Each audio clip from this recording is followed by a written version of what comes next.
Sisemakhiweni ozinto ezingentezi nakumakhemeri bobhazabhaza benzela ukuthi ngabe nendaba ekuphundako nanzi ezijujileko. Since morning he was here and the line is like this. Even yesterday, the whole day we was standing there, no improvement. So we are suffering. Siqala emfundeni ngemfunda bona kukhamba njani ngendaba yokubuyiselwa emakhabo kwamaphandle angasisemthethweni. That General Khan is provided with this information. The question would be, what interest did he have in this information? Ikomishini kaMadlanga beyibuza ngenkhuluphelo zesikhulu sephiko lezobuhlolo Major General Firoz Khan kekhambolo kuya eLondon lesikhulu sikamasipalata weGuruleni.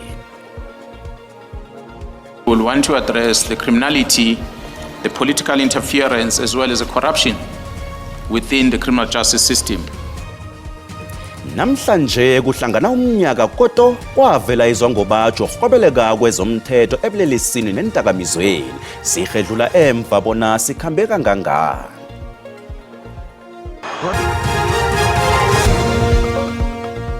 Endaweni ngendawo siyakhuleka endabeni zesiNdebele ku-SABC1 siza nazo sisatshisa hlalela iduze akwande. Namhlanje kuhlangana umnyaka ipholisa elikhulu laKwaZulu-Natal uLieutenant General Nhlanhla Mkhonazi labiza ababekindaba labatshela ngensolo zokuqaphela kwengichema ezithengisa intakamizwa ekusebenzeni komthetho. Insolo lezi zatshiya wonke umuntu ararekile bekwasungula ikomishini kaMadlanga ephenya ubulelesi ukuqaphela kwepolitiki nobuketekitshane kezomthetho. Ikomishini le irathule imirabhu yensolo ngokungasebenzi kuhle komthetho. Jayelekileko ngaleli langa akekho wayelindela ukuthi ipholisa elikhulu laKwaZulu-Natal uLieutenant General Nhlanhla Mkhwanazi liza kuveza indaba nkulu yokuthunjwa kwezomthetho zinqheme ezisolwa ngobulelesi obuhleliweko.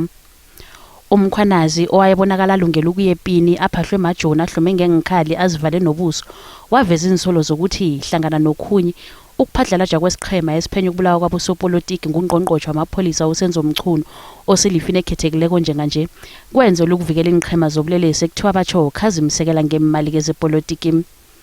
Ukuthola ukuthi insolo lezi ziliqiniso kangangani umengameli uCyril Ramaphosa wasungula ikomishini kaMadlanga. Abanye bazibuza ukuthi ingakhana umkhwanazi uzozibuyelela insolo ezinanyana selafungisiwe na nangambala wenza njalo. Bewaveza nokhunye nabekangifakazi wokthoma owathola ukufakazi komishinini lengomhla ka17 kuKhukhulamungu ngo2025. We will want to address the criminality, the political interference as well as the corruption within the criminal justice system. Kuthe bona umkhwanazi ethula ubufakazi kwathiwa buphi ubufakazi ubuphatheka kubusekela insolo ezenziwe ngomkhwanazi kwaba kubizwa kwabanye abofakazi abafakaza ngomsebenzi omuhle wenziwa siqheme esiphenya ukubulawa kwabosopolitiki ekuthiwa batsho sasihlalisa kabuhlungu ezinye izikhulu zamapholisa nabosopolitiki. Bekwafakazwa nangokuthi batsho kwarerwa ukubotshwa komholi wesiqheme esukuqinisekisa ukuthi isiqheme sisivala umlomo. He also drafted such affidavit on behalf of Mr. Matlala to open a false case against myself and my members that we had stolen the watches and a MacBook. Insolo zokuphadlalaja kwesiqheme sizibonakele ngobufakazi baka Brown Mkhotsi obungakholwakaliwe ekuthiwa batsho nguye okhambisa imlayezo ohlangana kwamalunga wenqhema zobulelesi ingikhulu zamapholisa nongqongqotshe uSenzo Mchunu. It is absolutely clear from these chats that what you and the Minister were discussing on 23 and 24 December was the possible arrest of PKTT members by IPID in relation to the events during the 6 December operation at Mr. Matlala's house. Iphenyo lekomishini le akhange liphelele emapholiseni weSouth Africa kwaphela iSouth African Police Service kodwana ligcine seliveza ukubolo okukhona emapholiseni wedorobha leTshwane ngobufakazi bamathenda nendaba kule yabhoda edorobha leKuruleni ngensolo zobulelesi ekuthiwa batsho benziwa siqheme sizijamele kwesika Julius Mkhwanazi nokubandakanyeka kwepholisa ledorobha leJohannesburg ekwaphakamisa amaphaphu wabanye. I never said so. We can play back the tape. We can play back the recording. Then I was mistaken. So that is, I can actually, to be rough, I can say you are lying. Abongazimbi bezwa ngobatsho yokucaphe lokhu bahlanjulula phambi kwelizwe lonke. akekho fahlileko njengoba nawo kothindekako azithola qalana nesandla esiqinileko somthetho kuhle kona ngokwethula ubufakazi. Kanti kikho konke lokhu umbuzo uthi ingakhana umchunu uzokusinda na ekutheni isiqundo sakhe sokuphatlalatha isiqhema esiphenya ukubulawa kwabosopolitiki sakhuthazwa zinqhema zobulelesi namkhanjani. It's false. Yes. It's false. There is no money that I have received. Liyachitela ilanga lokwethulwa kombiko wokugcina wekomishini le kanti umengameli uCyril Ramaphosa uzokwethula isiqundo sakhe ngemva kwalokho. I am waiting for the outcome of the Madlanga Commission on all the matters that they are dealing with. Sekumnyaka amaSewula Afrika angasawathemba amakomishini aphenyako kodwa nayo ikomishini kaMadlanga ivuselele ithemba lamaSewula Afrika ukuthi umsebenzi owenziwako awenzelwa ilize. Laba abathindekako bazoziphendulela nethemba lokuvuseleleka kwamapholisa njengoba umbiko wekomishini le uzokwethula ngomhla ka-31 kuRhoboyi.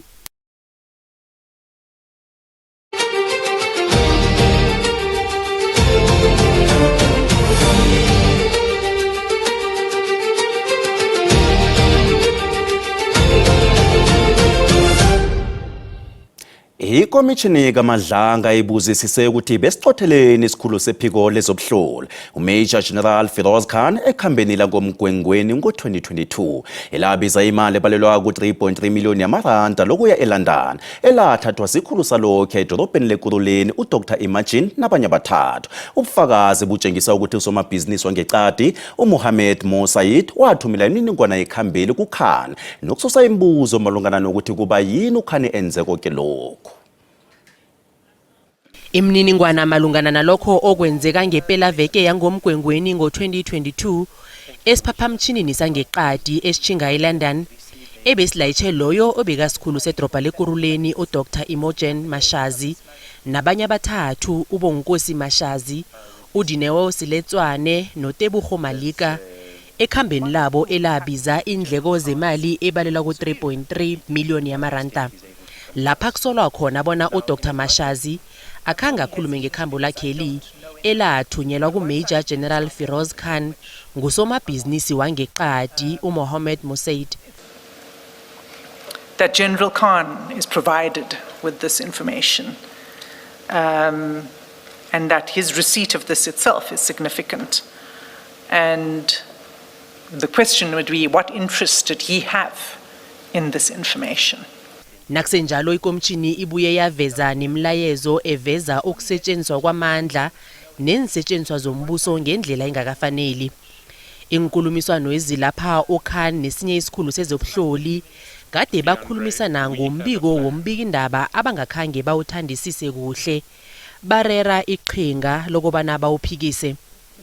Ngemva kwenyanga ezimbili kwabikwa ukuthi kugqekeziwe emzini wombikindaba lo kwetshiwa ilaptop kodwana ezinye insetshenziswa ezifana nethelevishini akhange zithathwe.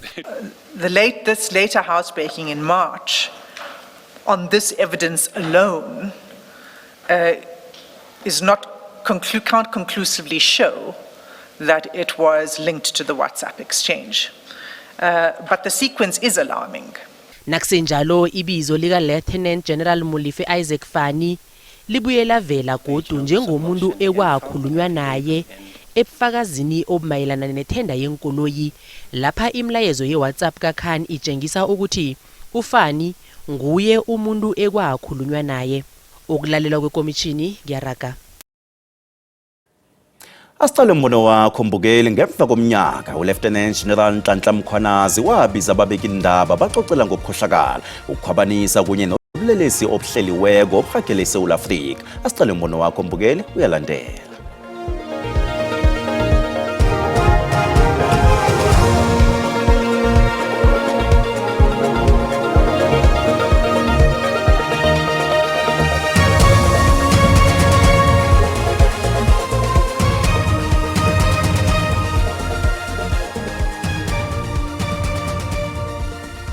Umehluko owenziwe ubaba uNdonga aqhubeke ayibambe kahle. Sibabonile abantu beboshwa kuthema kuhlala ikomishana kaMadlanga kwaqala kwaboshwa abantu abenza okungcolile noma ke phela kusekhona okunye okungakaveli namanje kusekhona abangakaboshwa kodwa bakhona sebeboshwa ukubonakala ukuthi iyasebenza kunamanye njena okwaba umdlalo nje. Khathina namhlanje mina ngisamthokoza uMkhwanazi indima ayidlalileko ebantwini beSouth Africa besizokwazi njani ukuthi kunemfesi ezikulu ezizinlelesi kuhulumende. Umbono wonke umbukeli SABC ayizokuthwasa umlando ukuziphendulela kombono wombukeli. Sicala zamva nje zamaphandle anganenongo ngemthetho kunye nabaphalala ababuyiselwa emazweni wemakhabo elizweni lonke.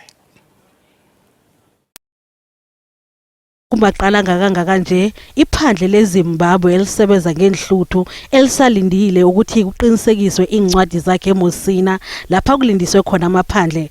uEva Mutadadzi ukhambisa isikhathi ngokuluka bomkhaya bakhe uthi ubeziphilisa ngokuluka eMangweni usendaweni yokulindisa amaphandle kuye nabantwana bakhe abathathu kazi ubaluka simahla nababahle. We are not doing anything, so she just say, hey, can you do me something? My hair is not good because we just come without preparation. Kanti nakusenjalo khona eLimpopo kubhubha umuntu odabuka elizweni leMalawi oneminyaka ema-47 ubudala nabe ngakebhesini bathuthu kusuka eMosina Repatriation Center ebachingisa emkhawulweni weBait Bridge. Umnyango wendaba zangekhaya uthi isihlakalo sisenzeke ebusuku ungazimbi nabe kabuyiselwa elizweni lakhabo eMalawi. Kuthiwa ungazimbi lo ukhulumile ukuthi aseyakakaphili kuhle. Amapolisa selavula icala. When the bus was loaded here, everything was fine. And then the information that we received from the bus driver and from the people that were with the deceased person, it's true, one person is deceased. Abaphalali namaphandle anganeno ngokungemthetho basaraga nokuhlala endleleni endaweni ezihlukahlukeneko eThekwini. Nanyana ubujamo buqokeme nje ngemgomo nemthetho yokungena nokuphuma kwamaphandle elizweni lekhethu. Isiqhenyana sabaphalali kunje sihlezi ngaphandle komekhiwo womnyango wendaba zangekhaya oqale indaba zamaphandle. Abaphalali laba babawa ukuthi umnyango lo uwatholele indawo zokuhlala ezinye ngombana batsho baqothiwe emakhaya egade bahlala kiwo. Nakusenjalo amaphandle angaphezulu kwama-380 weMalawi asahlezi eOld Durban Drive alinde ukuthuthwa abuyiselwe elizweni lekhabo. Nasibuya entolo. Sayine i-agreement ezokuthatha iminyaka emithathu ne-TS Galaxy singumasipala ukuthi TS Galaxy izokwazi ukudlala imidlalo emihlanu. Silalamela umbikindaba we-SABC uComfort Masombuka osekundleni yezemidlalo iSolomon Mahlangu Stadium lapho kutlikitlwa khona isivumelwano sokusebenzisana kwe-TS Galaxy nomasipalata weThembisile Hall.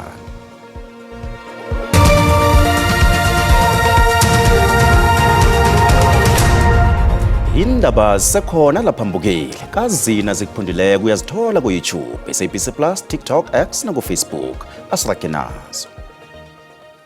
Izakhamuzi ze-Westfort ePretoria West zithi zihlalela evalweni njengobana irakela phambili imikghwa yokuzihlanganisela intambo zegezi ngokungemthetho kezinye ingcenye zendawo le. Abantu balila ngentambo ezilengako hlanu kwemzabo nendlela abakhamba kizo. Bathi zibeka impilo yabantu ababo nemndeni abo engozini yokutjhogwa igezi nokuthungeleleka kwemililo. Kumalo ubungozi obangwa kuzithungelelela igezi ngokungemthetho kubeka impilo yakhe engozini.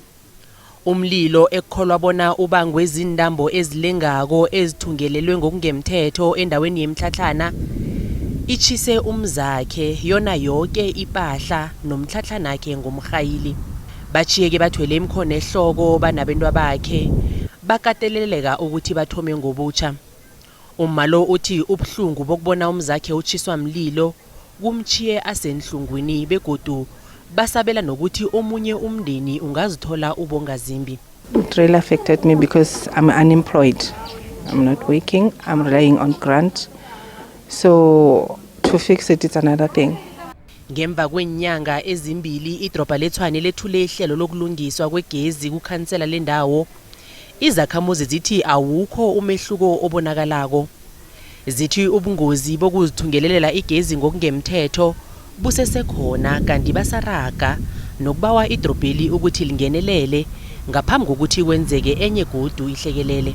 We are pleading to the municipality to help us with proper electricity. We are losing lives and people are losing their household. What councillor or promise each and every now and then, even today, William Morenaro, okay, project at Homa, but nothing happened.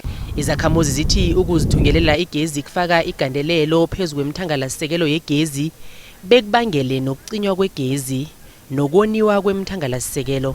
We sent MMC Bushielo an email asking him to come and address us, to tell us and update us regarding the project, which was said it has to launch to install electricity.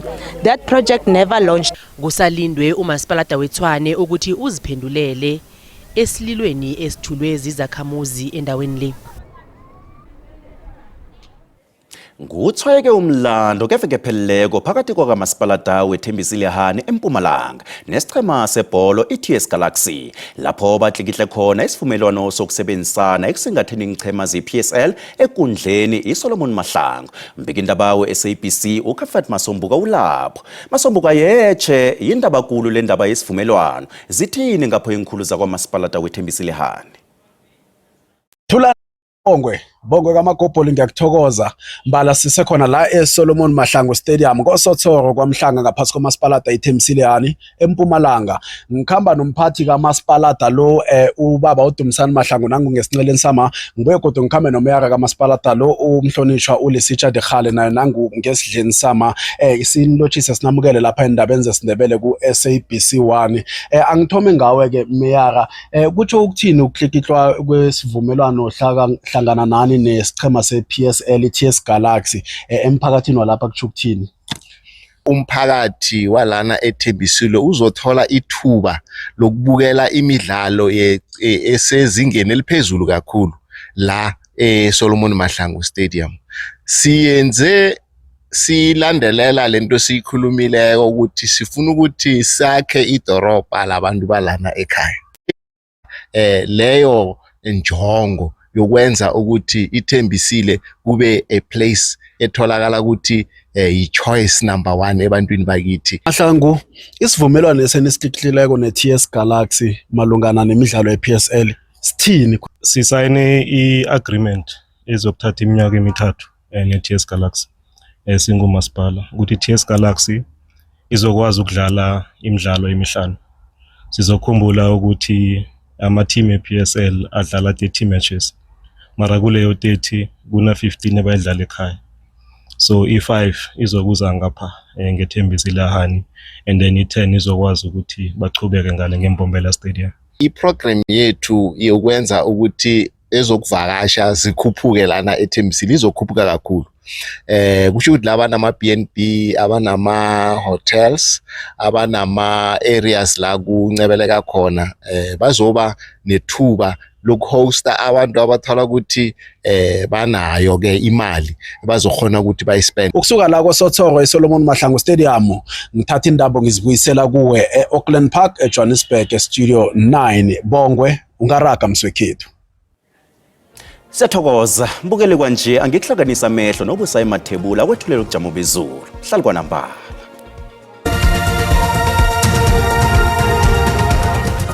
Sithokoze Bongwe loshane ekhaya ngomvulo. Siqalela ubujamo bezulu sibona lapha ke eSouth Africa pheze yonke livulile kazi ke nenyezi nasa iyabonakala kungale ke ngesifundeni sangeMpumalanga kubombombela la ngathi ligubze sekhona ngamafu. Kusasa nasi ayikungu ngale ngegwini elingejingalanga abantu ekseni bacheje khulu nabachayela kunangale ke godu endaweni zeMpumalanga ngehlangothini leMbombela.